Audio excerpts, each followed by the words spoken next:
Calling to order the regular meeting of the Board of Education, October 17th, 2018. Do I have a motion to adjourn into executive session to discuss personnel? There's been a motion. A second. All those in favor? Aye. Opposed?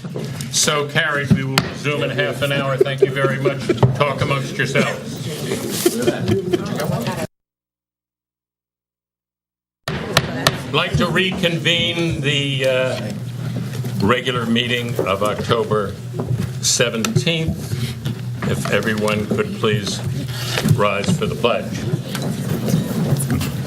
I pledge allegiance to the flag of the United States of America and to the republic for which it stands, one nation, under God, indivisible, with liberty and justice for all.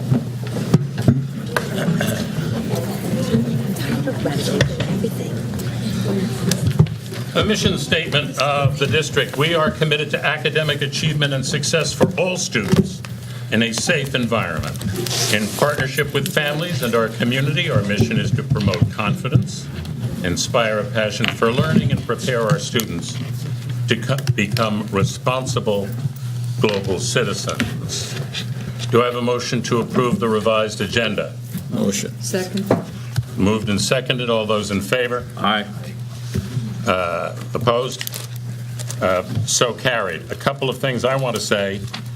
At the moment, I want to give a shout out to Monroe Woodbury parents Bernadette and Alexandra, who work at the cardiology unit at Columbia Presbyterian, where I spent a vacation. And I thanks to the generosity and good wishes I received from the board and the cabinet and Elsie and the Pine Tree Elementary family while I was at that Sandals Resort of Columbia Presbyterian. Questions and comments from interested citizens. Tom Lapola. Everyone has 3 minutes. You have your 3 minutes. Okay, good evening. My name is Tom Lapola, and I will be brief. Now, these comments and questions in no way touch on the merits or the need for these capital projects. It's just a couple of interesting things. I've lived in the district for over 30 years, and usually when there's a major referendum, information is flowing out to the public. But for some reason, I don't feel that. There's very little information. I don't think most people are aware of this upcoming referendum. That's just an observation from me, all right? Now, the $1 million question. Wasn't the $1 million that Assemblyman Skoufis that he secured intended to originally keep the base taxes down due to the loss of revenue with the creation of Palm Tree?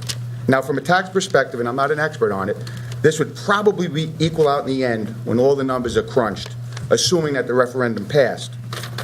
But to use it as a financial instrument to promote this capital project in lieu of keeping the base taxes down is probably not, in my opinion, my humble opinion, not the best use of these monies. Now, lastly, in regards to the zero tax impact that's in that flyer that I have, $4 million are being borrowed, right? How do we as a taxpayers, how do we offset those costs? How are we going to pay for that? Is it going to be in the tax bill? I get my tax bill, and underneath it, we pay a bond payment with that bill? Because you know what they say, if it looks like a duck, it's a duck. Thank you. Thank you. Lorraine Loning. Good evening. Hi, my name is Lorraine Loning, and I'm a district resident. For the past year or so, I have been unrelenting in my urging of the board to acknowledge and celebrate academic achievement in a more public way than has been done previously. This evening, my tune's a little different. I want to thank the board. In addition to the usual athletes and musicians, who, by the way, all deserve to be celebrated for their achievements, the district also celebrated 3 National Merit Scholarship semifinalists. Ethan, Emma, and Victor are all outstanding representatives from the senior class, and I know will continue to achieve great things. Full disclaimer, this was really personal for me since one of those kids was mine, or is mine, not was, is mine. I hope in the future there'll be even more stories about kids who are achieving great things in the classroom. Thank you. Thank you. I just want to say something. I mean, I absolutely agree with you. And every once in a while, it's on my mind. I look at what the district puts out there as far as a balance of athletics and music and all of the various things that we do. And then I open the photo news. Nothing against the photo news, but 90% of the articles on the front page of the photo news online this past week were all athletic achievements from the district, which is terrific. But there's an imbalance out there also. Lori, don't hit me. But it's interesting that other venues champion that and don't champion the academic part that you tout, and we all tout. John Key.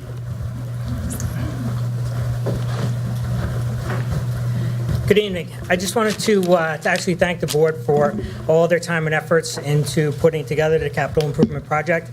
And also, just as importantly, I was trying to get all the information out there so that people in the community know about it. I actually have been receiving a bunch of stuff from it.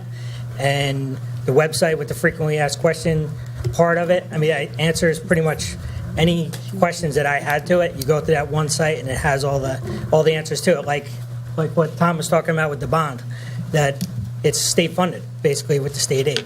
So everything that's borrowed is basically paid back with that, to my understanding anyway, with the state aid they're going to be receiving every year.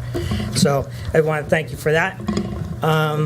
As a person in the community with 4 kids in the district, in my opinion, one of the primary functions of the board and district is to constantly be reevaluating what improvements can be made in the district, whether it's improvements to the classrooms, facilities, schools, whatever it is. And I'm glad that finally the athletic facilities are getting looked at. They're in dire need of improvements, and anybody that uses them and walks around can see that. So I'd just like to thank you all for doing that, and look forward to everybody at least looking into the information that's on the website, and at least before you vote, just educate yourself with the information that they put out there. Thank you. Thank you. Joe Baglino? Am I pronouncing it correctly? Yes, you are. Your voice is amazing. We're going to have to hear about that. I'm Joe Baglino. That's the only thing I have going It's for great. me. It's great. It's like a good radio voice. I have a face for radio. Oh, so you haven't heard this before. That's what it is. So I'm Joe Baglino. I'm a resident in the area, 3 children. I'm kind of new to this whole speaking at the board thing, so I wrote down a couple notes. I agree with Tom, as the first speaker. He had a lot of good things to say. I wanted to know what the other improvements are up next. What other type of improvements are there planned? And I understand that there's $5.8 million that's going to be spent over 15 years. How does that work out? It appears that the turf seems to be a major issue. Everybody's on board with the AC, the equipment, other things. Can the turf project be linked with other elements next year or the year after? Give us an opportunity to study it a little more. Is the vote about everything, the 8.4, or can we break it up? Those are my questions. So, And we'll address them during the meeting. Thank you. One point or another. Thanks. Kathleen Baglino. Do you know that man?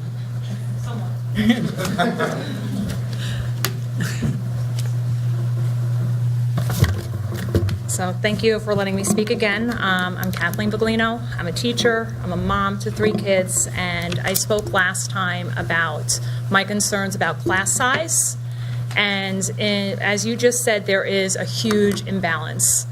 All this focus on sports, what about the other needs? So for me, it's class size. And my 5th grader just got a new student in his already full classroom, so now he is at 28 kids. So I'm here to address my concerns. Large classrooms, when you look at the research, make it very difficult for discussions, group work becomes more difficult, students become less engaged, and the ones that suffer the most are those that struggle. I'm a mom of one of those kids. So sticking a struggling kid in a class of 28 other kids it's infuriating and it's heartbreaking to know that my kids' needs aren't being met. And it's not just those that struggle with reading or math. What about kids who need a challenge? I also have one of those who just moved to the middle school. They're overlooked. You have these large classrooms and you have a kid who's gifted in math. No one sees the gifted in math because we are looking at behavior problems over here and who can't read and reach the test scores over there. So what about the kid who's just like, hey, please give me a math challenge, put me in an advanced math class? Well, no one sees that kid. So I'm a mom to that one too. There is conversation going around the community that the other 3 through 5 buildings have been maxed out with who can, like, how their class size, they're at capacity, and that all the inflow now is going to be going into Central Valley. So I need to, I want an answer to that rumor. Is that true? Is Pine Tree filled? Is North Main filled, in which they can't take any more 3 through 5 students? And now Central Valley is going to be the dumping ground? Can I just stop you there and Yes. just say the answer is no? Okay. That is not true. So schools are not closed. The other 2-5 buildings are not closed. And we're not taking kids from another building to put them at Central Valley. So wasn't that they were coming out of another building, is that new admits couldn't go into Pine Tree or North Main because No. it's being said No. that they're at capacity No. too? No. Okay, thank you. And then lastly, it's proven through studies that test scores, SAT scores, are significantly better for children who have spent numerous cumulative years in a small classroom. 1 year shows in a small classroom shows a significant gap. And then that just widens the range of SAT success. So more years in a small classroom, the higher your test scores. That gap between those that are in a full class and those that are in a small class, that gap on test scores is significantly different. My concern is having a 6th grader and 5th grader, our time is there. What about my 2nd grader? Who's looking out for her?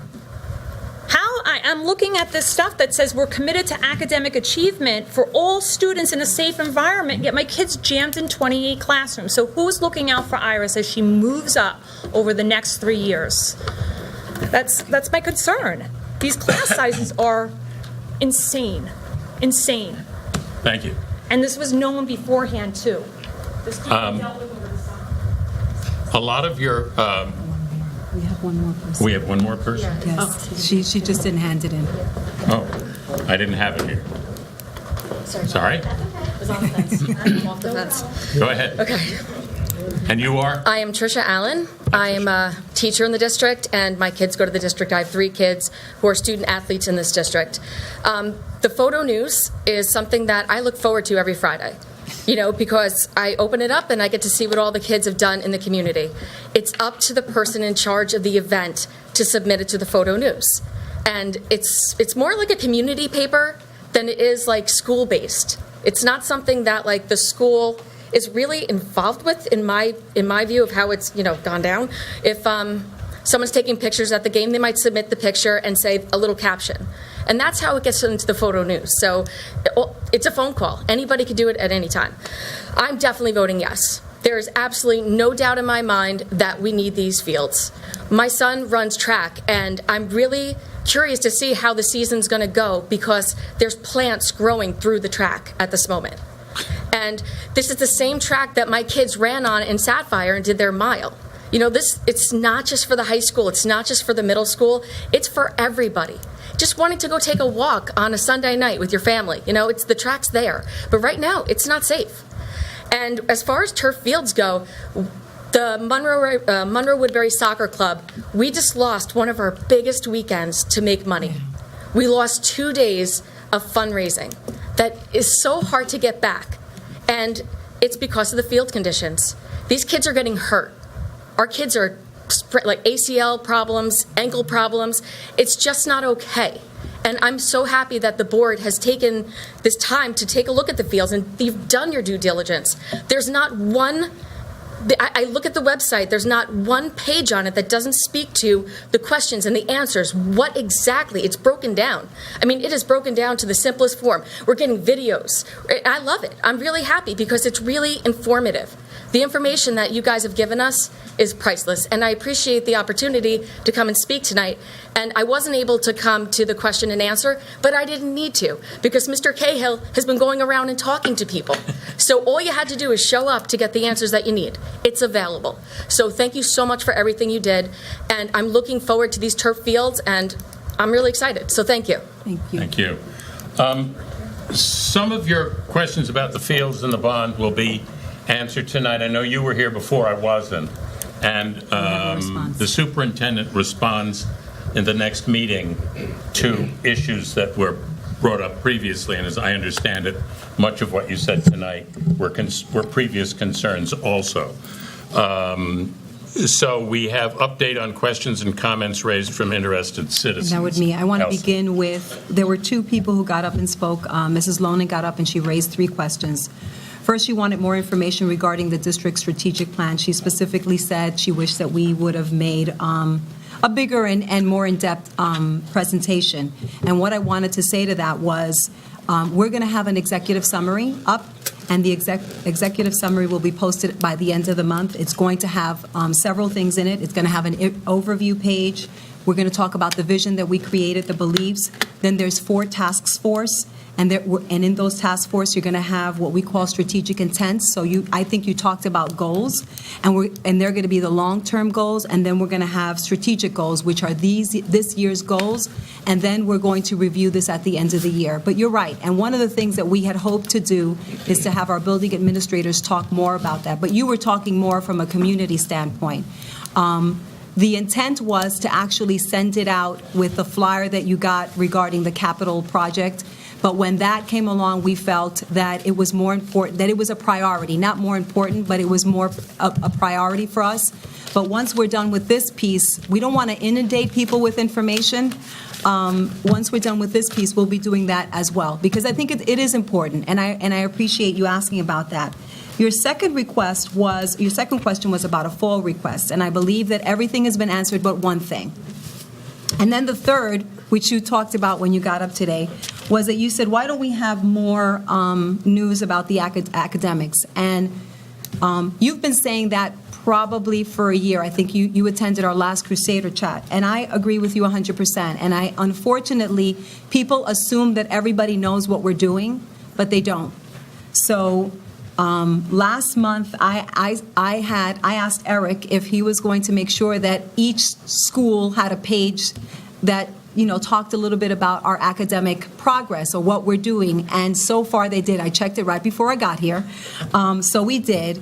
But I did want to, and you kind of went ahead of me, but I did want to talk about the fact that we had 3 students who were National Merit Scholarships, Ethan Sherwinski, Emma Dawson, and Victor Yang, and you should understand how proud we are of these students because 1.6 million high school students apply for this.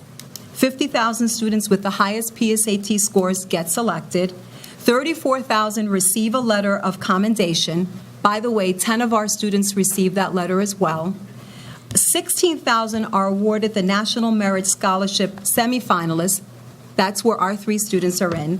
And then 15,000 are awarded finalists. And then lastly, between March and June, they will select 7,500 students. This is a very, very prestigious award, and it is an honor to have 3 students in our district. And so thank you for being relentless and reminding us, because I think that we forget to celebrate the hard work. And if anyone has an opportunity, please go on our website. We interviewed the students. They were amazing, and it is just an honor for us. So thank you. We also had, and again, the board has charged me with my due diligence. So when you get up and speak, I listen to everything that you say, and I really spend a lot of time making sure that I respond to everything. So I know that Mrs. Plugino got up last time, and you talked about class size at Central Valley.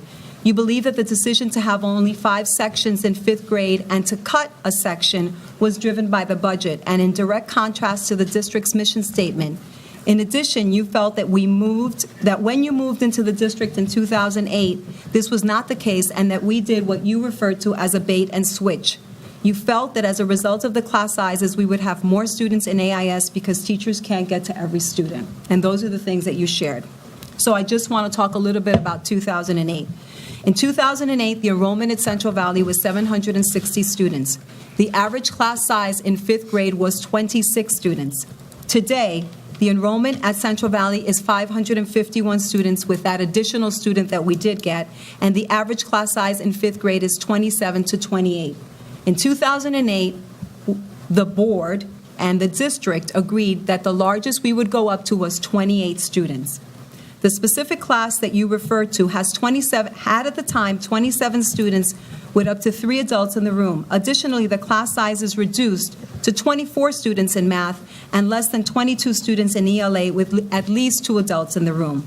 In response to the comment that we cut a section at Central Valley to 5 sections of 5th graders, this cohort was 5 sections in fourth grade with a class size of 26.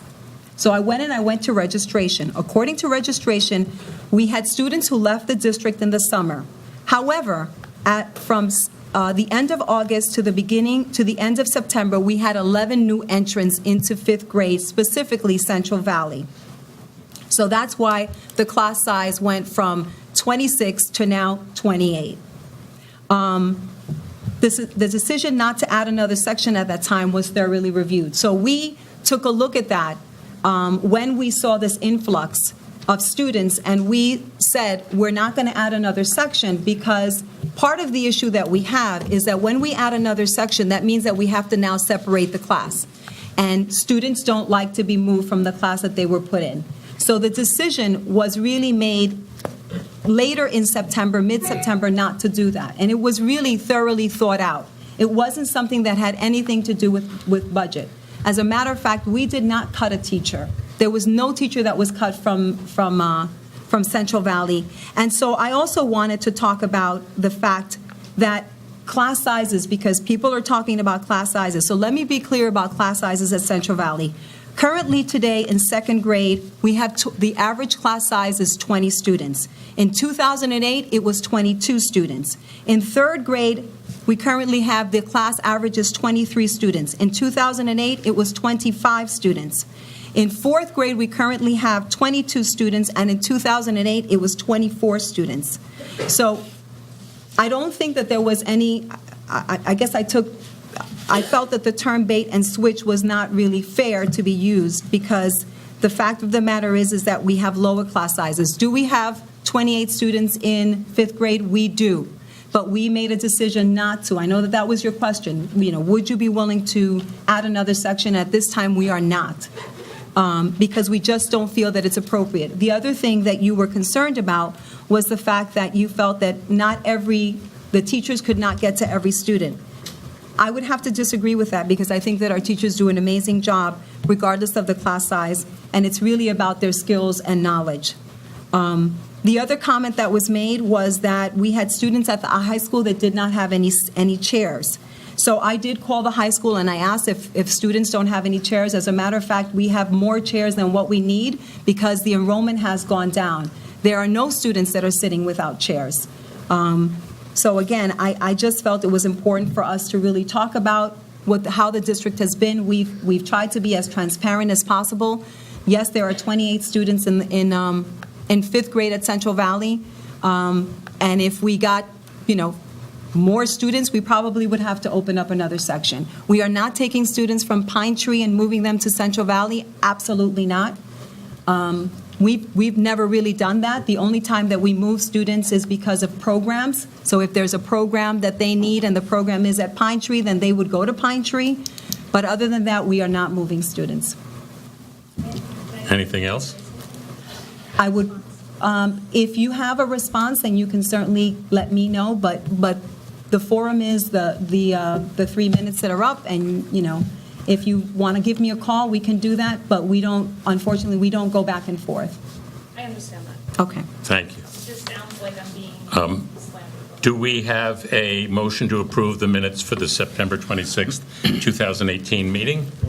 Second. Moved and seconded. All those in favor? Aye. Opposed? So carried. First, motion to approve the first reading of the policy manual updates. Do I have a motion? Second. Do I have a second? Aye. Are there any comments? Do you No, want? just the policy that we got from Okay. New York State, and that we are just updating the language, and we're created a form that makes it easier to report. Other than that, we're just really revamping the whole policy and just implementing it. All right. Are there any questions of Chris on this? All right. We did it, right? All those in favor, so it carries. Appointment of school official Donna Vitucci, acting records access officer. Do I have a motion? Motion. Second. Moved and seconded. All those in favor? Aye. Opposed? So carried. Do I have a motion to authorize the attendance at the New York State School Boards Association annual meeting during the period of October 25 to 27? Second. Moved and seconded. All those in favor? Aye. Opposed? So carried. Do I have a motion to appoint Don Beeler as voting delegate for the New York State School Boards Association annual meeting? Motion. Second. It's moved and seconded. All those in favor? Aye. Opposed? You weren't gone that long. So carried. Reports by Board of Education. Chris, do you have any? No, our next policy meeting is November 5th. That's really it. We spent a lot of time on the last policy, so. Yeah. And we'll have a second reading next time on the ones that we moved today, Correct. correct? It was just a first reading today. Yes. All right, Donna, do you have anything from, Yeah, we had two things on the facilities. No, sorry. I mean, Dawn. So, I was thinking of Donna. Dawn? yeah, sorry. The Orange County School Board Association meeting that I attended was on school climate, and that's the quality and the character of school life.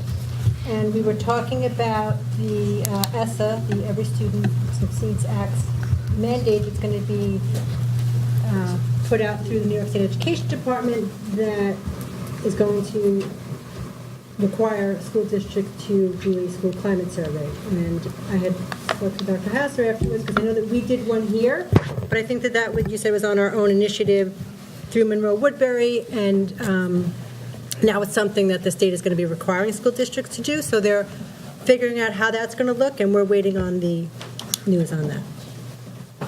Great. Now, Dawn. Donna? So we had an audit meeting today, and I think we'll be hearing from our auditors shortly.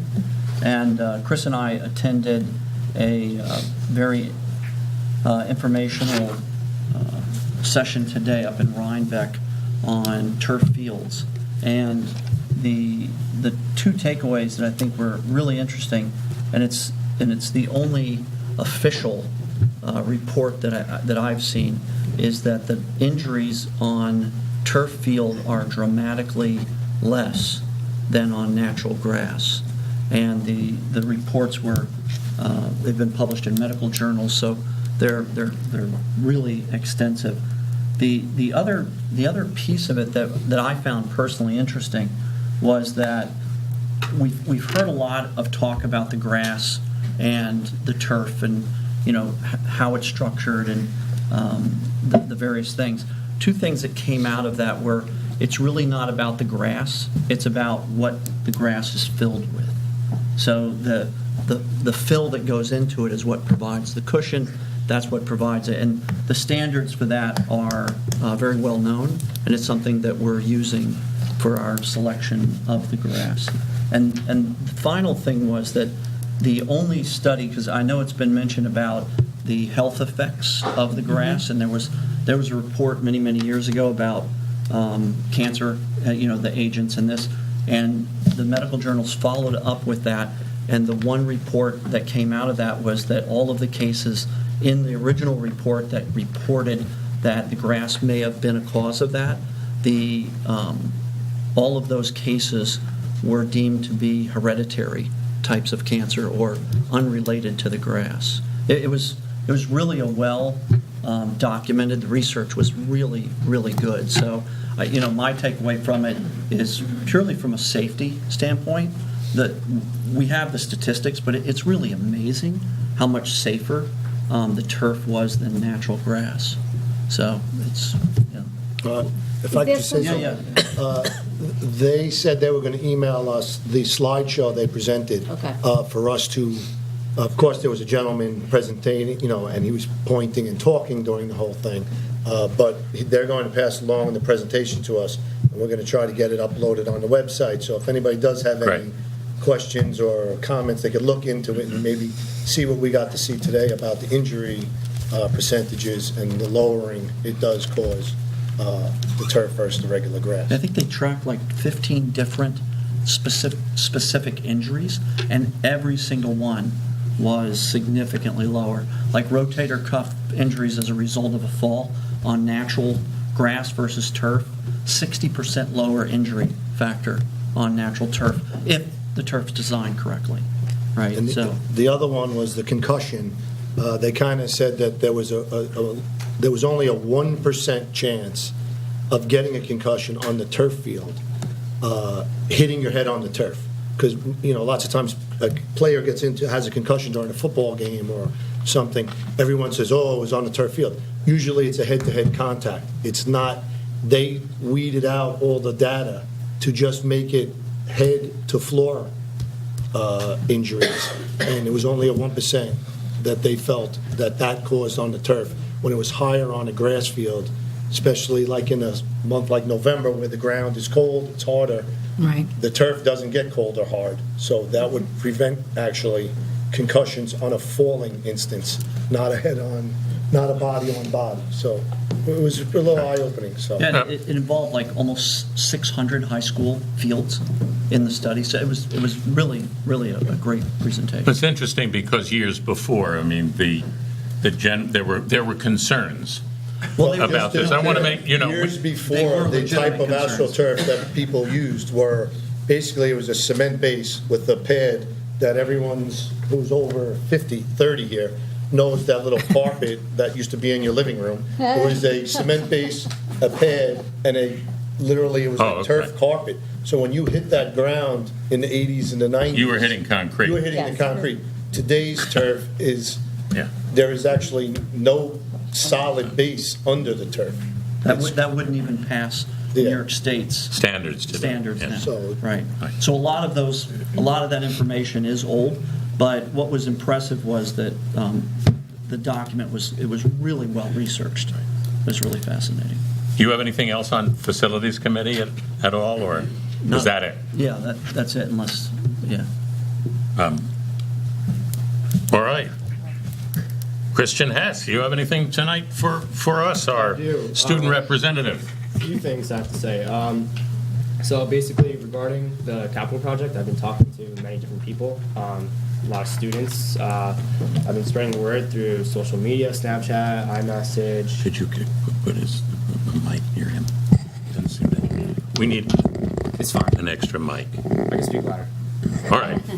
We need to hear you on the millions who are watching on television. So, friends, family, the student forum thing we had the other day, my government class, we've been just talking a lot about it.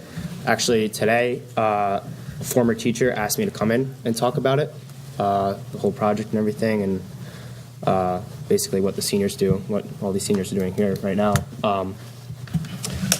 From a student-athlete perspective, like myself, we have an amazing athletic program here in Monroe.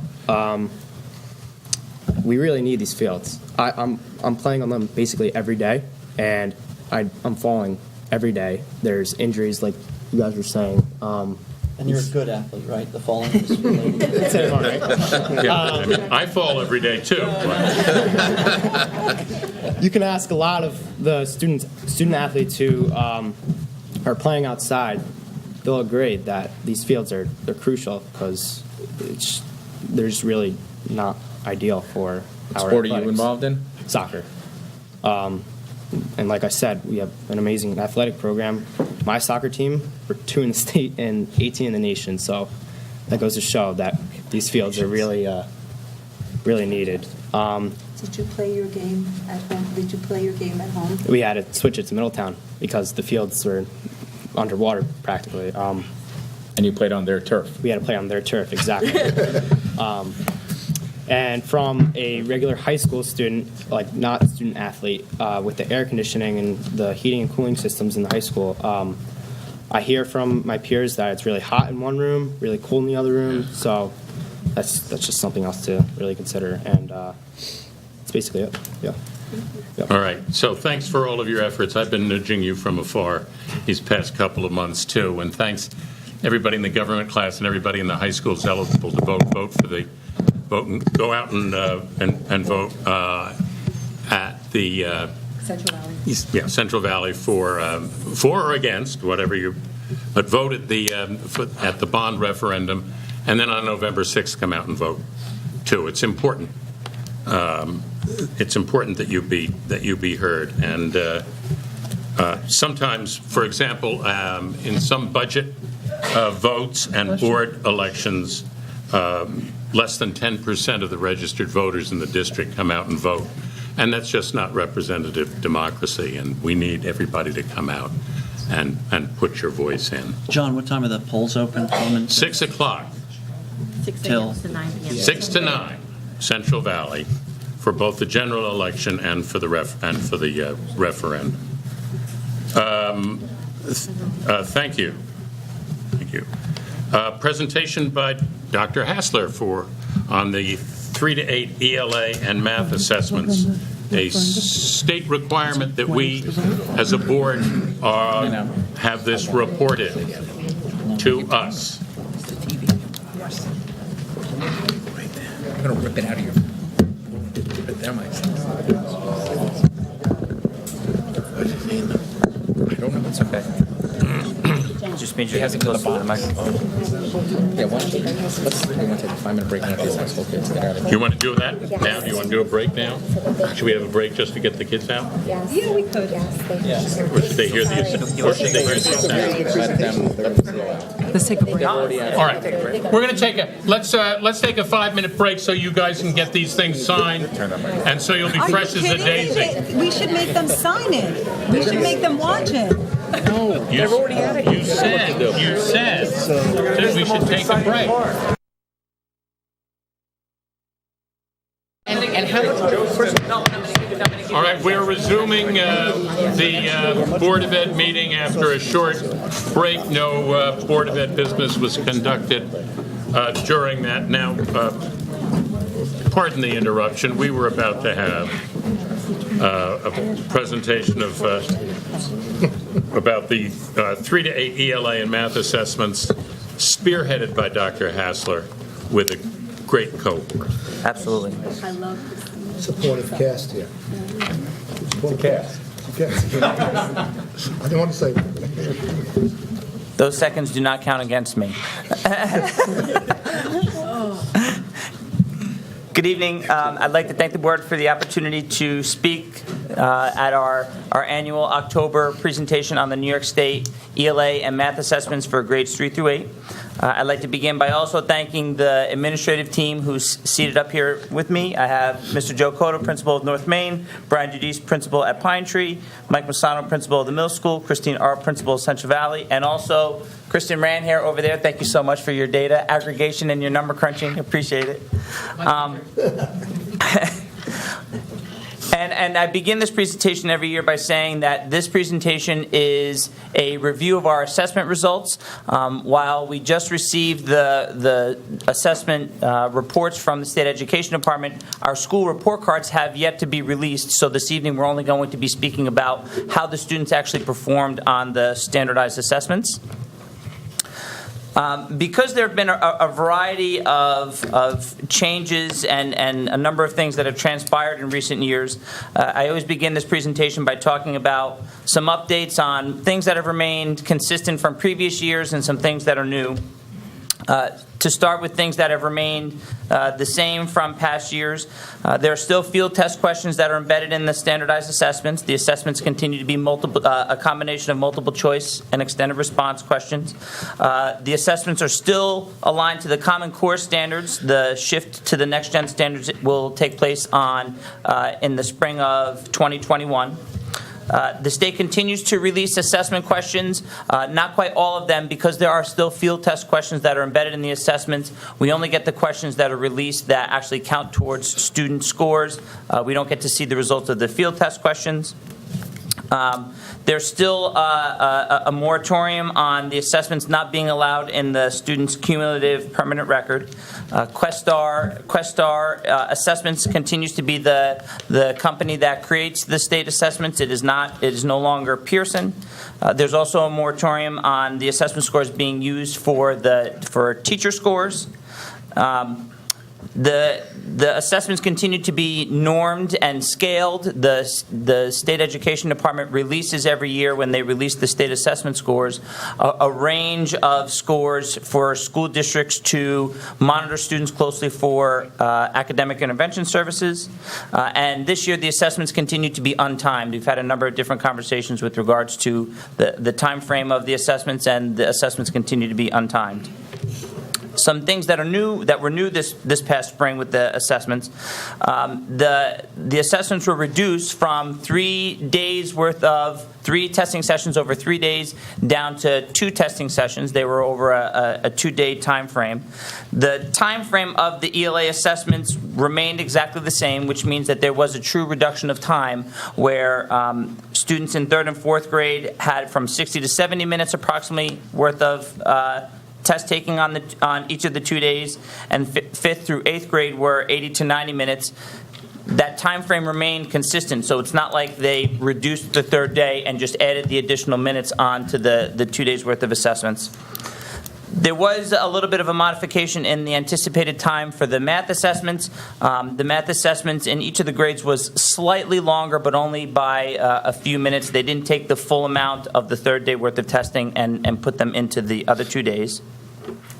Something that was also new this year, because of the shift from 3 days worth of testing to 2 days worth of testing, the state had to establish a new baseline for the scoring and scaling of the assessments, because they changed the number of questions on the test. And what that means is that new baseline is sort of the new beginning for the comparison of assessments for year to year. This past year also was the 2nd year for the State Education Department for administering assessments on the computer for computer-based testing. Year 1, Monroe Woodbury did not participate. However, in the spring of 2018, we did have some of our students take assessments on the computer. This year, we opted to have students take the 3rd grade ELA assessments on the computer. We made that choice for a variety of reasons, one of them being we chose not to go with the administration of the math as well, because from the 1st year to the 2nd year, the state was making some updates in the testing portal and the online math tools. And we need to make a decision about whether we're going to administer the tests on paper or the computer in the fall. And because we didn't have the finalized version of what some of those tools were going to look like, we decided to be a little bit conservative and only administer the exam to students on the ELA side. We do plan on, for future reference, we do plan on expanding that definitely from 3rd grade to 4th grade, and we're still kind of in conversations. We'll have a decision within the next few weeks in terms of exactly what we're going to be administering the exams to. But this past administration, 3rd grade students, ELA took the test on the computer. All of the other students took the assessments on paper. And I'll speak to the next slide. We still had, compared to the initial years of the ELA math assessment, we still had a fairly high percentage of students who refused to take the assessment. However, we are starting to see an increase. This next slide shows the trend that we've had in student participation, the students who tested and the students who did not test. For the 2017-2018 school year, we had 1,974 students take the ELA exam and 1,870 students take the math exam. That represented an increase in participation in overall in the ELA assessment by a little over 6%, and we had an increase of about 5.5% in participation in the math exam. Something that I spoke about last year when we first started to see the increase in student participation was that increase was largely at the earlier elementary level. Last year, we had approximately 70% of our third graders take the exam. However, at the middle school, 7th and 8th grade, we still had less than 50% of the students participating to take the exam. That same cohort of kids, the 70% of third graders who took the assessment in 2017, as fourth graders this year, 73% of the kids took the exam. Third graders for the spring of 2018, we had about 80% of the students take the exam. So what we're now seeing is basically cohort of kids that are coming in at the lower elementary level where more students are taking the exam. However, this past year, spring of 2018, we still had about 50% of our 8th graders who didn't take the exam. So you have students who have previously refused to take the exam that are continuing to refuse, but as the students are coming in, more and more kids are taking the test. Overall, however, at the bottom, you can see that we have seen a reduction from the height of the refusal, which was during the 15-16 school year. We've had a gradual reduction every year.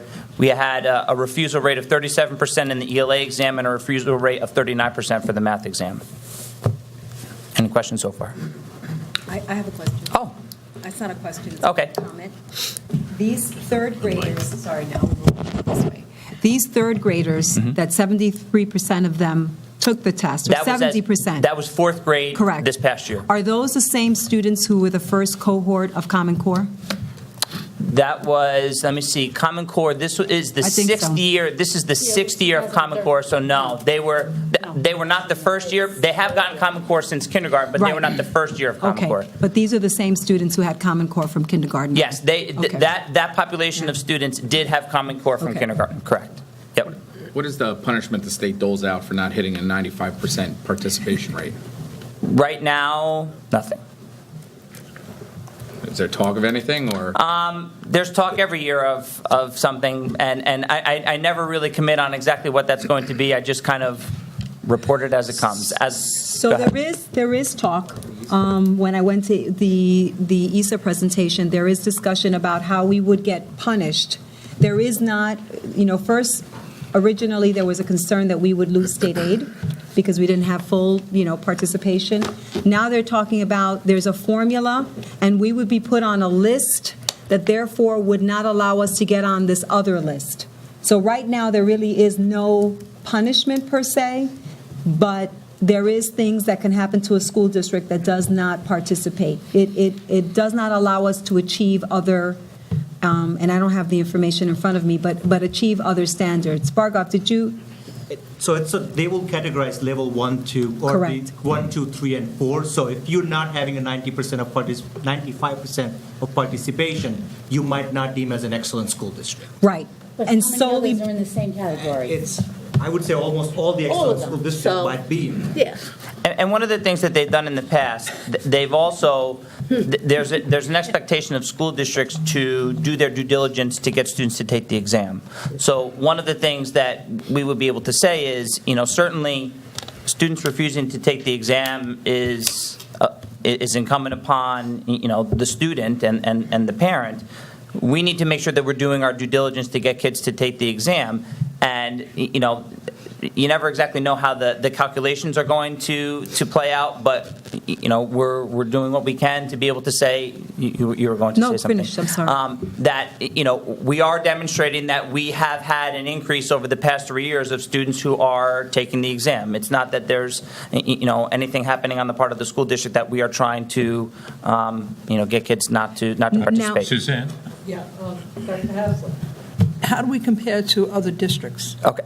In terms of participation? I know you have the charts on right how our results are, but in participation. I mean, I can give you the state results. Last year, for the peak year that we had 47 and 51%, the 15-16 school year, that was the peak year in New York State. 21% statewide of students refused to take the exam that year. Last year, the 16-17 school year, where we had 42% in ELA and math, that number reduced from 21% statewide to 19% statewide. For the spring of 2018, this past administration where we had 37 and 39, 18% statewide refused to take the exam. So I think that we are, while we had a higher number refuse initially, we're increasing our participation rate more rapidly than the state is statewide. But again, we had a higher refusal rate than others did across the state. I just wanted to say something because Christine just recently attended a conference with the commissioner who spoke specifically about this. Do you want to share anything? Similar to what? Great, we're doing a similar to what Dr. Hassler mentioned. The commissioner did recognize that she does believe that it is with the cohorts of student refusal and that they are seeing across the state the refusal rate is beginning to drop, and she believes it's a direct correlation with the changes made to New York State testing. And she also did acknowledge that she and the regions are looking at the more punitive measures that are part of the ESSA plan. We have to have something in place regarding state assessments and what we're doing to improve participation rates, but not looking at it through a punitive lens, but looking at it as, so what is it that school districts and specific schools are doing to increase that participation rate, and ultimately recognizing that it is a parent decision with that. And I think, obviously, and we've talked about this at past meetings, where there are a lot of factors that play into that. One of them being there are some decisions that the state is going to have to make coming up in the very near future. Things like, when the refusal movement really spiked, the state came out and said the state assessment scores cannot be part of a student's cumulative record, something that I had said earlier. The assessments cannot be directly linked and used for teacher evaluation. That these are things that the original moratorium that was put in place is going to expire in the near future. They're going to have to make decisions on what it is that they're going to do with that. Though that was a lot of the source of I think, people's frustration with the use of the state assessment scores. So I think that some of those decisions are also going to play a factor in this. Okay. Chris, did you have something to say? I was just going to ask the next time, or if you could get us the next couple of charts, you have our performance, like Suzanne said. Mm-hmm. But I would like to see the schools that we are compared to in performance. Mm-hmm. Let's see their participation, because those are the ones we seem to every year compare ourselves to. And I just want to know, is Westchester, Rockland, how are they doing? Are we all on the same level and we're better than them in performance, or are they less performance and we're just better because we have more people taking the test? And that's one of the challenges. The next series of slides are the slides that you see from me on an annual basis, where once you start to get 80%, 90%, close to 100% participation, then we can start talking about some of this cohort analysis. However, it becomes difficult not only in comparing us to other school districts, because you don't know 100%, similar to what you're saying, what the participation rate is of some of the other areas. Now, I will tell you, in fact, I was having this conversation with Bargoff earlier. When you look at these results, the reason why our scores don't always necessarily follow the traditional track of the others is because when you're talking about the blue line, that's all of New York State. When you're talking about the orange line, the red line, that's all of Orange County, which is a lot higher number of students who are taking the exam. For us, because we have fluctuation in participation and a lot less number of kids, it's hard to follow that line exactly.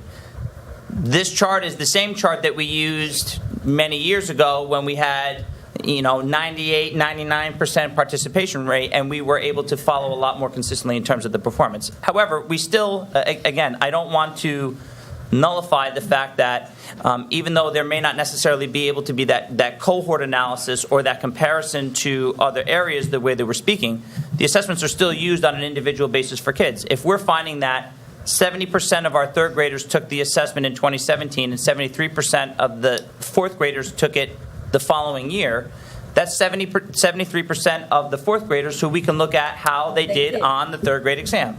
So there is a capacity internally for us to continue to use the data. It's just that some of the cohort analysis is a little bit less difficult to come to general conclusions, because also we can't necessarily say that the population of kids that are taking the exam is a true representation of a specific group of kids. The number of third graders that are taking the exam is a good cross-representation of all third graders that we have within the school district.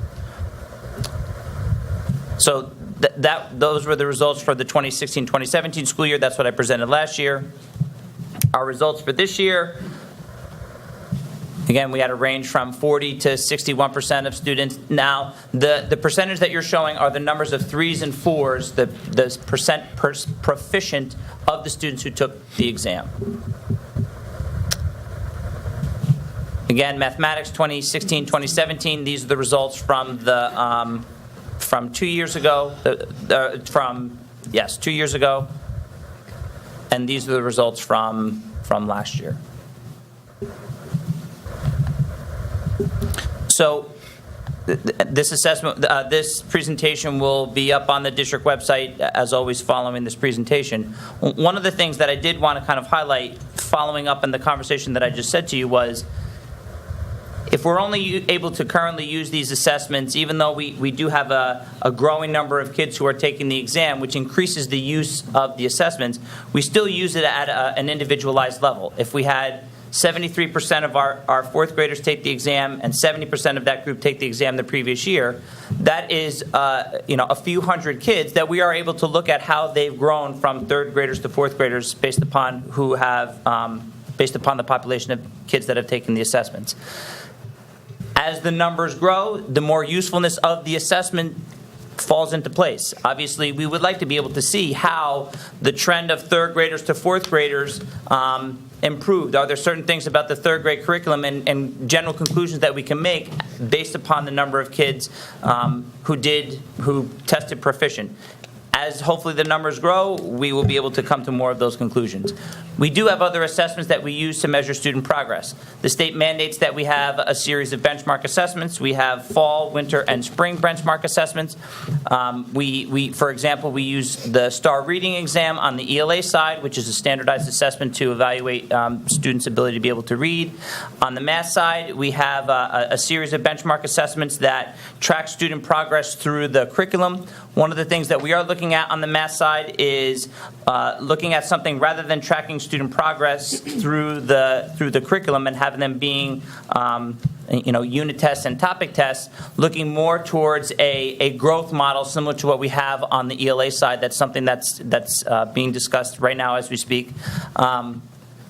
Additionally, we have a tiered RTI process, which is response to intervention. Basically, I had said earlier that the state education department gives a range of students that the school district has to evaluate for receiving academic intervention services.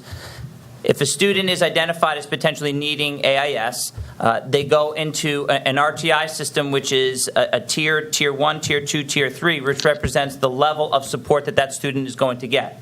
When a student is placed into AIS, they are progress monitored. A number of interventions are put into place. We determine, are those interventions being successful? Is the student achieving growth, or is the student not achieving growth? If the student's not achieving growth, they may need to go from a tier 2 to a tier 3. So there's an evaluation process there to track their progress. And of course, we have the traditional classroom level assessments that are given to students in the form of, we have Fountas and Pinnell assessments that are given at the elementary level. We have various topic and unit tests that are given on the math side. Can I ask you a question? Sure. Can you go back over to the students who performed English language arts, 17, 18? 17, 18, English language arts. Yep. Yeah, it's very interesting how everyone's pretty much in sync, right? Yep. And we kind of like dipped in the 7th grade. Right. We stayed like almost where they're at, and then we just spiked up. What was going on? What would we think from 4th grade to 7th grade where we just are not on the same? Everyone is on the same kind Sure. of heartbeat, and that right? was one of those things that I was talking about earlier, is that when you talk about the blue line, the orange line, the pink line, the Mid-Hudson region represents Orange, Ulster, Dutchess, Westchester, Rockland counties. So you're talking about thousands and thousands of kids. Because the population is so large, the vast majority of the students follow the same trend, because the state also norms the assessments consistently across the state by grade level. However, because our population is less, based upon the number of kids who took the exam, you see a lot more fluctuation. So obviously, one of the things that we look for is there a general following of the trend, or are there things similar to what you were saying? Because the same thing, if you look at on the math side, the same thing. The math looks okay, though. The math looks like a kind of in Yes. some Well, kind of I mean, even though yes, the We math looks actually like look it's like we high, did and better. we sort of do a pat on the back. Yes. But obviously, we look at it like what caused the fifth grade cohort that particular year to do spike well. up. So it is, it's any sort of outlier or anomaly that kind of catches our attention to kind of ask that. I will tell you, one of the challenges that we had this year, because I had mentioned that the state was rescaling the baseline of the state assessment because of the reduction from 3 days to 2 days, the assessment scores were delayed by approximately a month. Usually we get the assessment results the end of August, and the parent reports go home right at the beginning of the school year. We didn't get the assessment results until the end of September. By the time we printed the reports and got them in the mail, they didn't go home until last week. So we've had about a month less time to even dig into it. So it's even hard for me to be able to say definitively, I know exactly what took place with this cohort of kids. We're still digging into it. Do you know, do they give you So- data per kid? Yeah, we get an individual report per student. You know what might be more helpful for us is if you look at it from a statistics standpoint, and you know that this student scored X on the state assessment, and you correlate that to what their grade average is that year in that subject matter, statistically, you could map the entire student body, potentially, to a statistical probability of where you are. And that's actually, as I was sort of preparing for the presentation, one of the things that I was thinking about, Mrs. Rodriguez and I had a conversation about some of these different topics. If we're only having, plus or minus 60% of the kids taking the exam, obviously we can't be reliant exclusively on the state assessments. We have to look to other methods as well. Discussing not only the state assessment results, but also some of the other growth measures that we evaluate student progress kind of in parallel with one another rather than doing it in isolation. Obviously, this presentation is sort of an annual requirement to present the state assessment results, but once the participation declined, some of the usefulness of the presentation versus when we had 99% of the kids participating, the usefulness shifted. But you should be able to come up with a statistical probability with a plus or minus based on if I score an 80 in English on the state assessment, and just to make it easy, I score an 80 in my overall English grade for the year, I can then correlate statistically, and I can come up with a probability of error too on that. So you instead of looking at, hey, here's an incomplete list, you could show it, but then you could show a statistical probability of if they had taken it relevant to it, They would have gotten that. you can see a pattern. The only say, here's where we are relevant. The only piece to that, when I spoke about the math benchmarks, and I shared with you what we do on the ELA side for benchmarks versus what we do on the math side, you have to be careful about making certain comparisons. For example, when we administer the STAR reading exam, that is an assessment on how well kids read.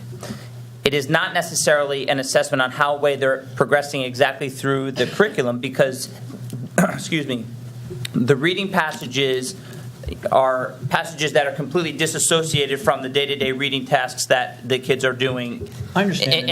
in the classroom. I'm not saying specifically which, but based on statistics, you can come up with a probability A correlation. of accuracy based on how it relates to the actual state test versus some other test relevant to that, whatever that score is, because it would, and based on that, you can come up with an average error rate based on Like testing. a predictor. Yeah, Right. So that you could show us, here's the predictor if everyone had taken the test, which would probably be a little more meaningful. Sure.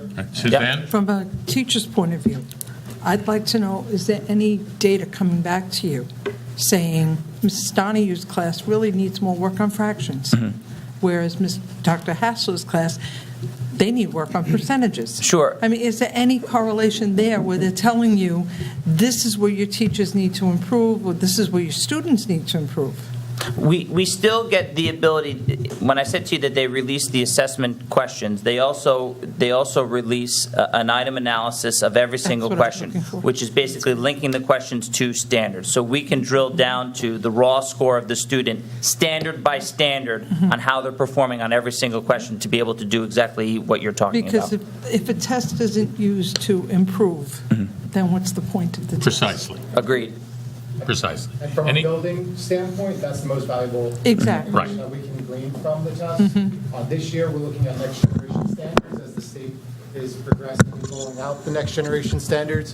So in our various departments, we're looking at how we performed in different standards areas so that we can adapt the new standards and make sure that our curriculum is aligned. So we're really focused on the curriculum mapping so that the lessons are delivering the content in a consistent way throughout the building in different content areas so that the state assessments give some accurate reflection of what's happening in the classroom. Any other questions or comments? Since you're on this subject, have you ever broken the classes down to Pine Tree Central Valley and seen the third grade class and said, I mean, I don't want to start up one, but, okay, Pine Tree, third grade math, all their scores were here and North Main was over here, and broke it down that way where you could say, well, apparently these two math teachers aren't getting it done. Like, can you do it? Have you looked at it? Is it something maybe we should look at?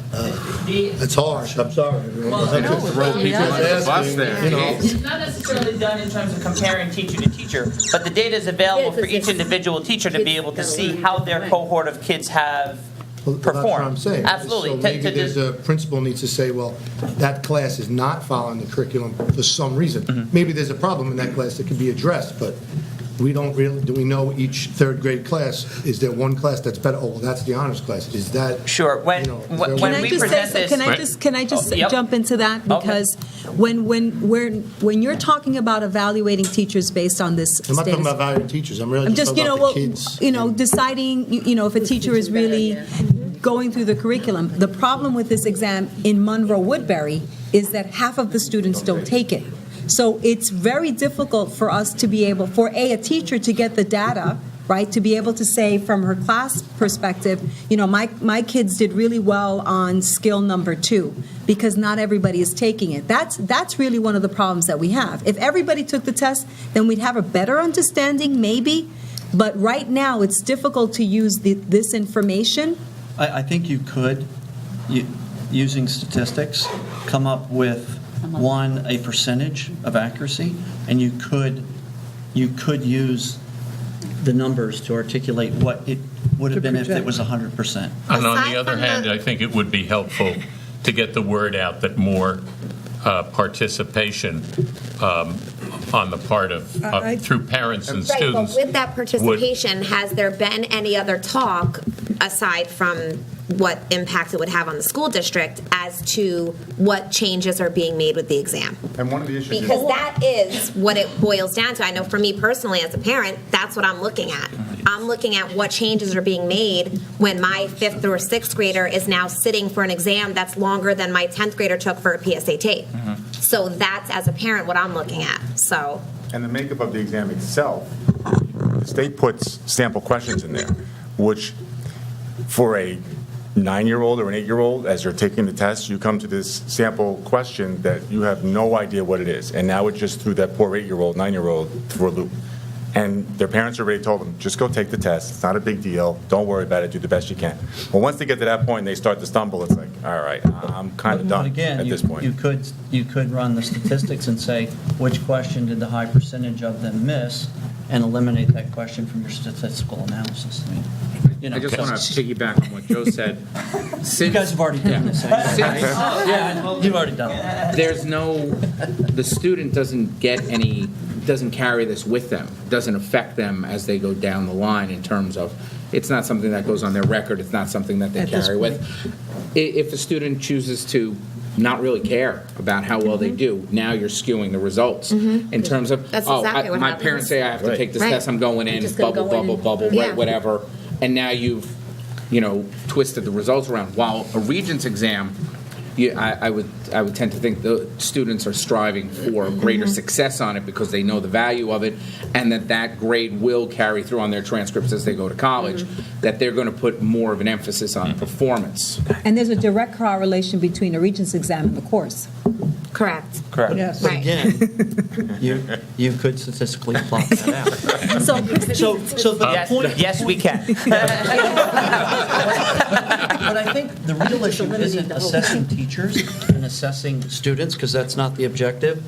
To me, the objective is giving you tools to help you understand if there's areas that you could provide more PD in. You know, just it's not a measurement of you're doing good, you're doing bad. It's more of a management tool to say, you know, it seems like here's an area that we might want to put some more PD in, and I can help the students out. And it's not like let's grade someone. Precisely. But is that how the back to tests are this presented to the parents? That's what because I think that would make a difference. I think it would make a difference. And that's sort of that 10,000-foot question about all of the I'm trying to help you. All right. The inner workings. Okay, Christine has something to say. And then let's wrap it up. Not to stir the statistical pot, but when the state assessments are given, they look at the standards as a whole, but each standard comes with a significant amount of subcomponents, and the assessments do not assess all of the standards or components equally. So you may have one question on one standard on one subcomponent, and that's it. So in order to run the statistical analysis, we would then need to look at all of our work that we're doing with our students and to be able to break it down, and then how do you do when you're doing multiple assessments with children in the standard and substandard to compare it to one data point based on the state assessment. So that makes it a little difficult. But in terms it creates an opportunity too, right, to show the state how their tests are not mapping out to real world.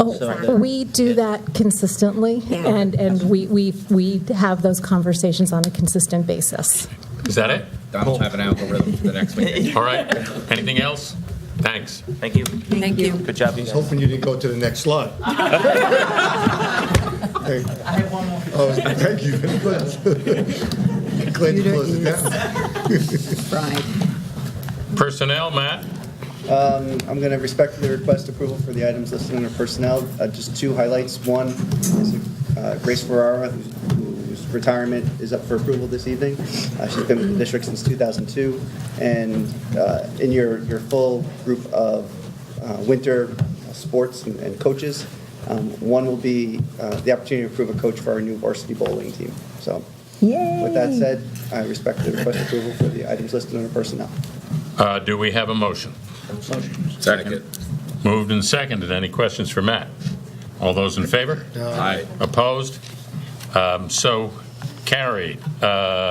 Business and financial, Patrick. So I also would respectfully ask for the approval of the items under the business financial section of the agenda. We have our standard monthly reports, 2 donations for $30 from Your Cause LLC, employee donation to North Main Elementary School, and $2,000 from Targets Heroes and Helpers Program.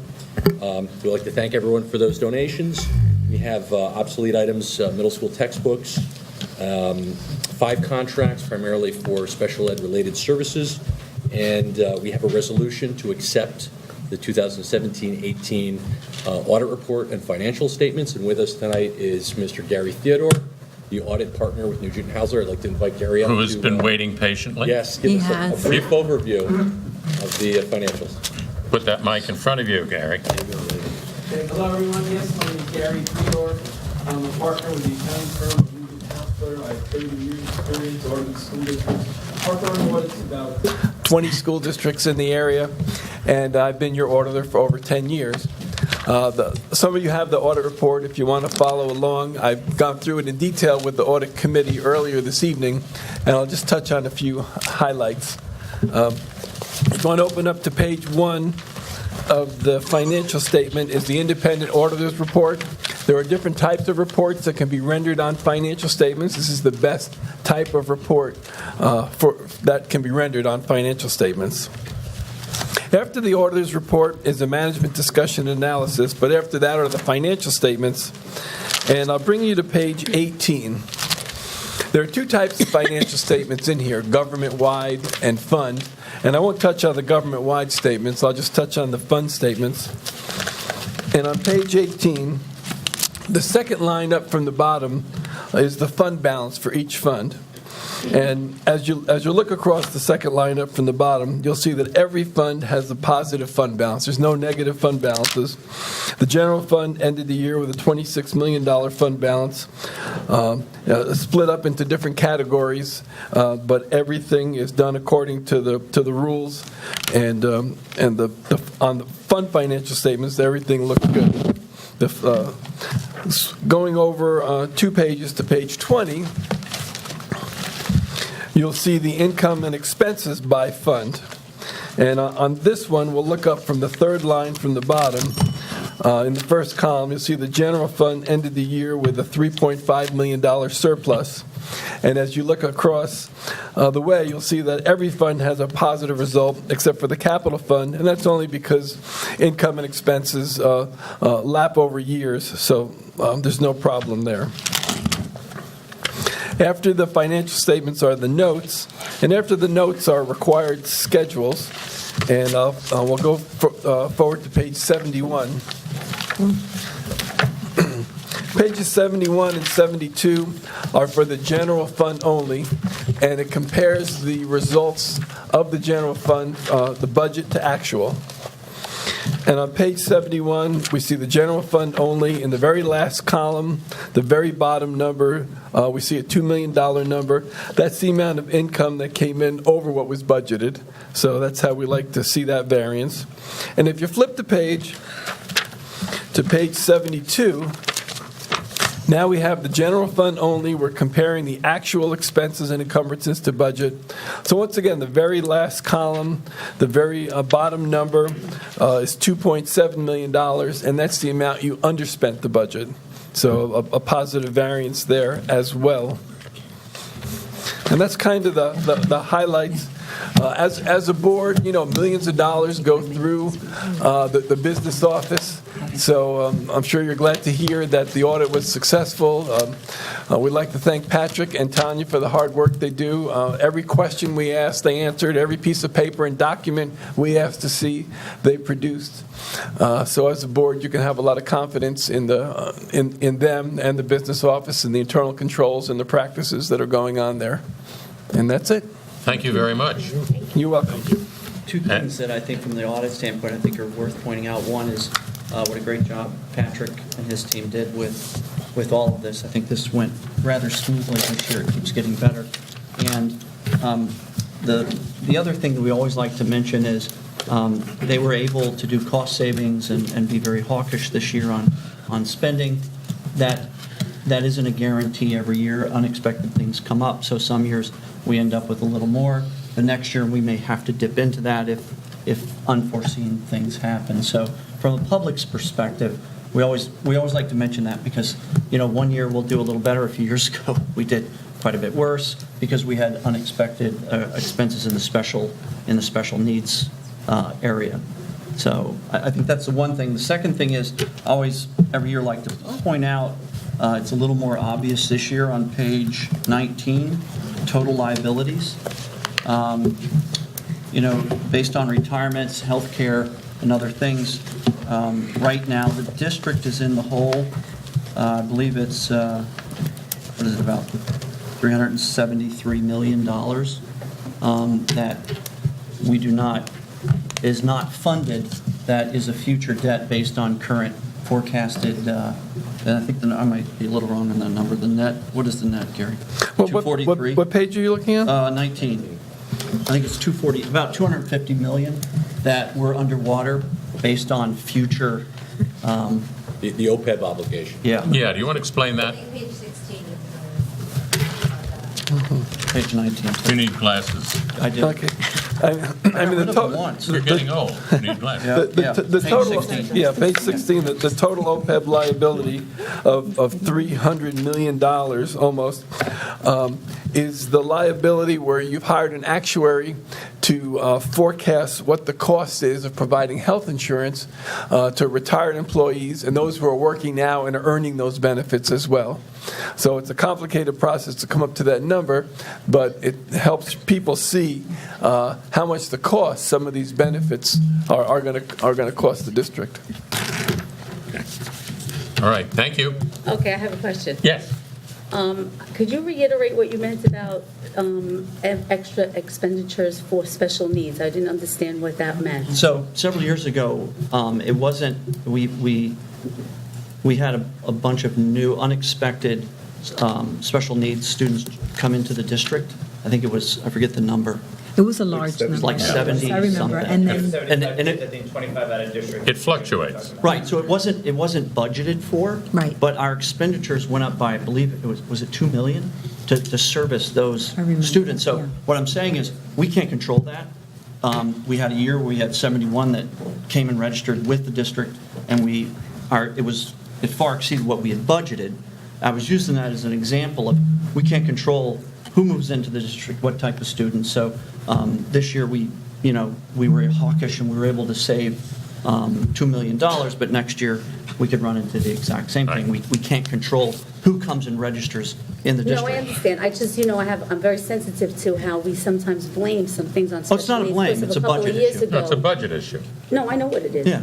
But there was someone who came up and had stated that they were sucking, in some kind of way, the budget. So that was inappropriate at the time, and that was a couple of years ago from the Charlie Winters guy. Ah. So that's always something that we want to hear then, how much money came back in from state aid for those students that came in that registered. And it's the same thing as when we have a So really we want to see cold where's the year. balance to that, because there is money that comes back in for those. Right. It's the same thing when we have a really cold year. We can't forecast that, and our heating bills may go way up.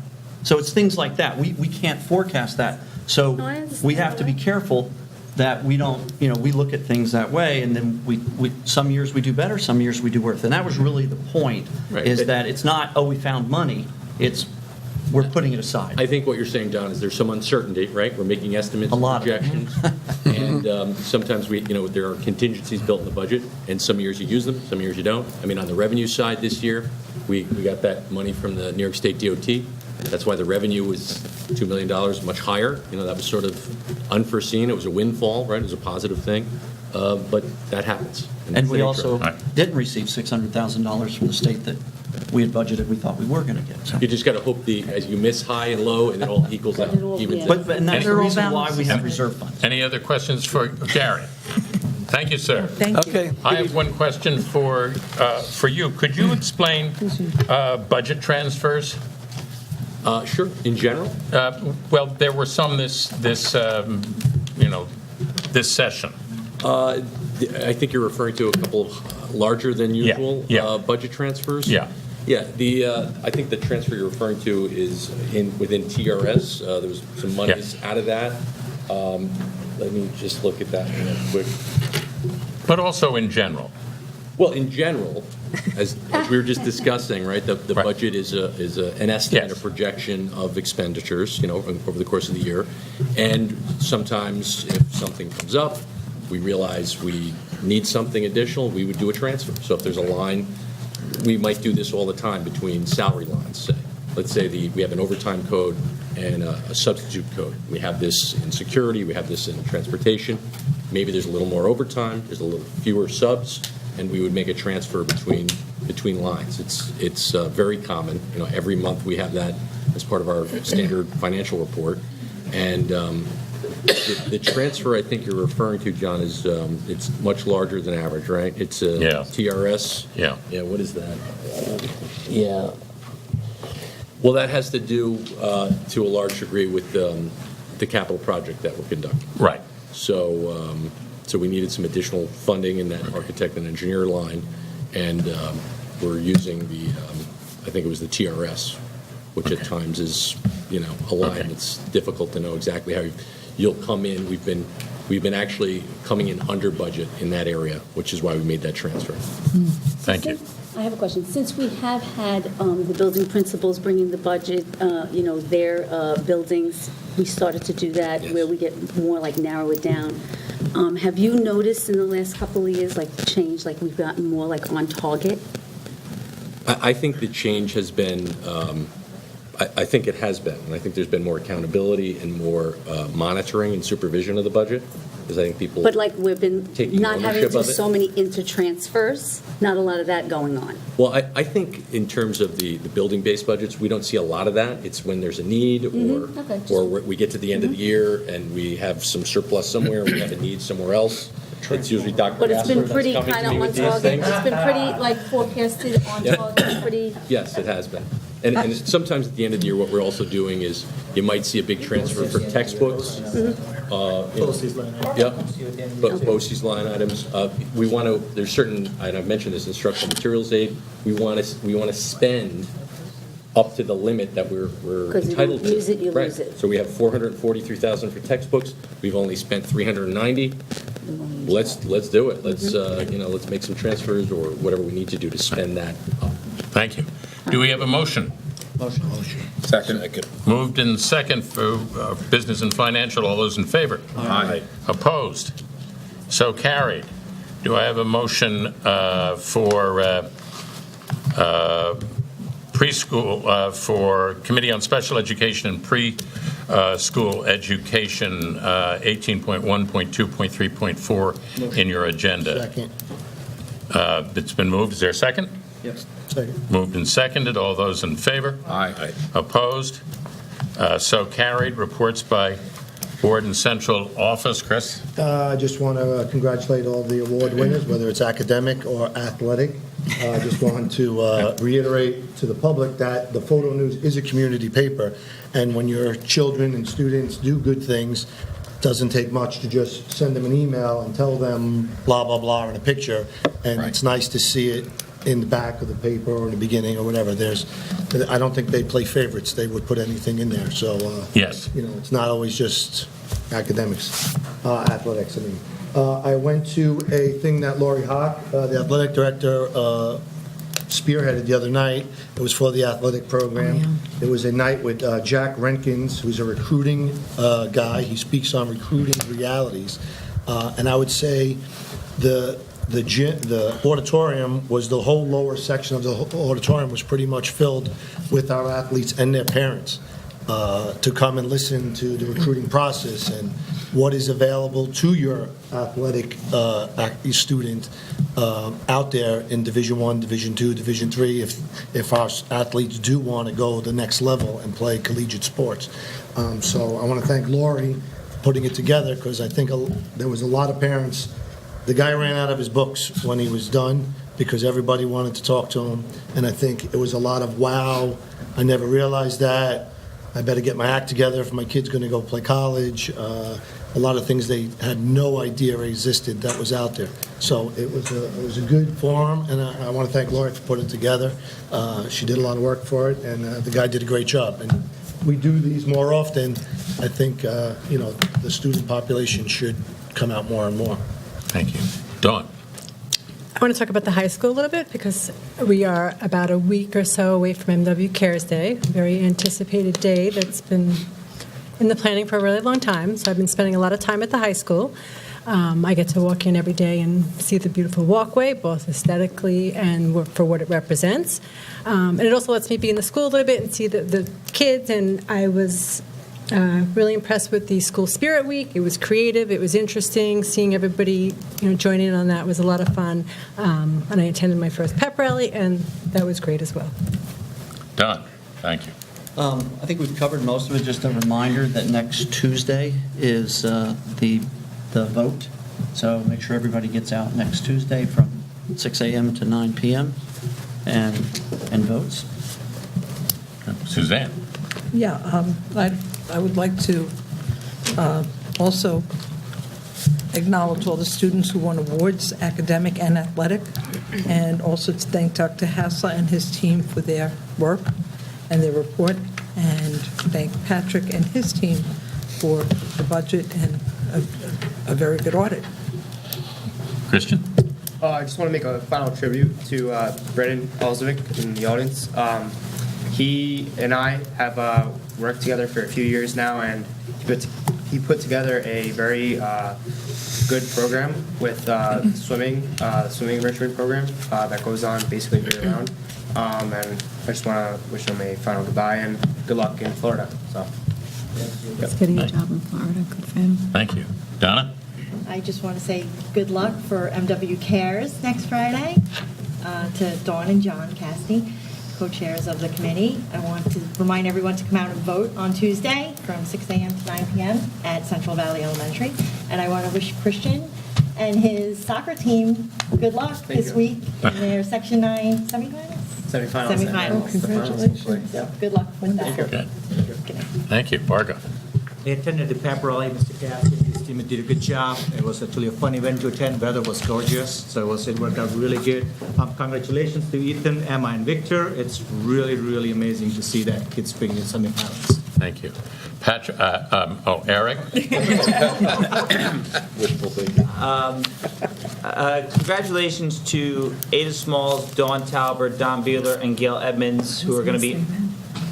What? I just wrote that down. After I started, right? After I started No, speaking? it was done. Ada Smalls, Dawn Talbert, Don Beeler, and Gail Edmonds, who are going to be honored tomorrow night at the Mid-Hudson School Study Council Awards for Excellence. Congratulations in your respective awards. Good luck to the high school on MW Cares next week. I know everybody is really looking forward to participating. Quick reminder that the health and wellness and DLC meetings are on October 30th. We hope that people attend. And finally, a thank you to Carol Spenley and the building administrators, because the work that was mentioned earlier with regards to recognition, similar to even having things published in the Photo News, we need to make sure as a community, I think it's sometimes difficult for people to brag about some of the accomplishments that they have of themselves, but we have a lot to be proud of as a school district. And so thank you to Carol and to Prudence for getting the word out, and the building administrators for taking some of the day-to-day amazing things that happen very, very often in the school district and getting up on the website. And that's it. Patrick? I'd just like to thank everyone in the business office for the work they did during this year's audit. I'd like to especially thank our treasurer, Tanya Mulrad. Tanya does most of the heavy lifting, so a lot of credit goes to Tanya. She makes you look good. Yeah, she does. She does. I thank her for that. I'd also like to thank Sandy McFeeder, Kristen Hatch, Tina Anastas, and Shonda Merrill for their efforts in this year's audit. It's always stressful, and they always rise to the occasion, so thank you. Matt? Congratulations to everybody on their awards. I was going to go to the game on Monday. Mount St. Mary's was a little bit of a stretch, but the fact that it's at 2 o'clock this coming Monday, I'll make sure that you get there. Okay. We'll be there. But congratulations to everyone. Have a good night. Lorraine? I just want to thank the concerned citizens that spoke. Congratulations to the students as well, athletic, academic. And Eric, thank you. You're welcome. And really, I'm looking forward to Monroe Woodbury Cares Day as well. I'm excited about that, so have a good night. I want to say thank you to the administrators and the public that was able to come to the Crusader Chat. I did attend. It was a great event that I think was very well needed. A lot of positive information is out there. There's videos on the website. There is a lot of information to be had. Please take the time to educate yourself. It is there. And if you don't find what you're looking for, I think I can speak for everybody up here that if you call and ask the question, it will be answered before next Tuesday. So I encourage everybody to get out and vote. And I want to say thank you to Mr. Cassidy for hosting us for the pep rally. I think my only complaint with the pep rally was my muddy shoes. But otherwise, I think it was a great event. It turned out to be a wonderful week. I hope the kids had a great time. And I wish MW Cares very good luck next week. I'm looking forward to it. We're going to address the money. It won't be a problem next year. Next year, I won't have my We'll get shoes. that. Anthony? I also attended the Crusader Chat, and as Stacy said, it was a good evening. We put out a lot of information. We answered a lot of questions, and there is just a wealth of information that as a district we are putting out. I wish that we would get more attendance at these Crusader Chats, because while I try to stay away from social media, I'm informed by others about how much chatting there is going on, but yet when we have these chats, we don't seem to get the same correlation in attendance. So I wish we would have more, but it was a great event. I also was able to attend the Smith Clove Multicultural Night, and Chris and Nicole did a great job. It was a lot of fun. The kids all had a lot of fun and great food and a really nice evening. Get out and vote next week. Dan. I want to welcome back John. When I heard he was going in for surgery, I couldn't tell, are they putting a heart in, taking the heart out? I couldn't figure it out. But Don wanted me to have a lobotomy. I thought you did. No, and I did. The last one. Either way, John, good to Thank have you you for back. filling me in. And have a good night. Elsie. I want to thank Eric for his presentation. I know that we kind of give you a hard time all the time, but thank you for doing that. Thank you. I also want to thank the audit committee for the work that they do, and for Tanya and for Patrick and for your department. You do an excellent job, and it's great to be a superintendent and have you guys as my assistant superintendent. So thank you. I'm excited for our 3 semifinalists. I shared with a parent that I read it in the Warwick paper in September, and I was upset that none of our students were. I didn't think that we had any students, so this is exciting news. So I hope that we're all wishing and crossing our fingers, and hopefully our kids, the 3 students that were semifinalists, will award the National Merit Scholarship. So I'm excited about that. Reminding everybody to please go out and vote on the 23rd at 6 o'clock, from 6 a.m. to 9 p.m. at Central Valley. This is really important. It's important for our kids. They truly deserve an opportunity to play on a field. Let's just say play, because they haven't been able to do that. And so I'm hoping that people really read the information that we've put out there, watch the videos. If you have any more questions, there's a Q&A on the website, so please read the Q&A and ask us any questions. I know that people were concerned about cancer and the turf, and there's a lot of literature that we've put out there as well for you to read, research that's been done by the National Cancer Society, and this is all really important stuff. So please do that. I'm going to give John Casti a moment to just... Before that, could you just report on the Middletown panel discussion? Sure. I was asked to be on a panel discussion in Middletown a couple of weeks ago, and it was really talking about enrollment for the district, and a question was raised by the moderator that we know that Tuxedo is now going to a vote to see if they're going to be sending their students to our school. And the question was asked of me, is the district willing to take their, it's somewhere between 55 and 75 students. I have said, yes. We already have Tuxedo residents attending our school district. About 88 students who live in our zone live in Tuxedo but attend our schools. We would be more than happy to host them and to bring them in and to make them part of our school district. I think the school district offers a lot of opportunities for students. Again, go on the website and hear it from the kids, not from me. The students are the ones that are saying that what they find most enriching about the district is all the opportunities, athletics, academics, music, art. And so I would be more than happy to have them come and join our district. SED meeting at the high school. That was, no, we're not going to. You're not going to talk about that? No. How about the November STEM meeting? Isn't Bargoff going to be there? Bargoff is presenting, yes. November 7th at Middletown High School. Middletown High School, yes. And we're excited. He's going to talk about some of the things that we're doing in our school district regarding STEM. And so if you want to come and listen to him speak, there'll be other people speaking from other districts, so that's exciting news. I have nothing more for you. You can go on with what you were going to say. And well, I have one more thing, and I apologize because there's just so much to talk about.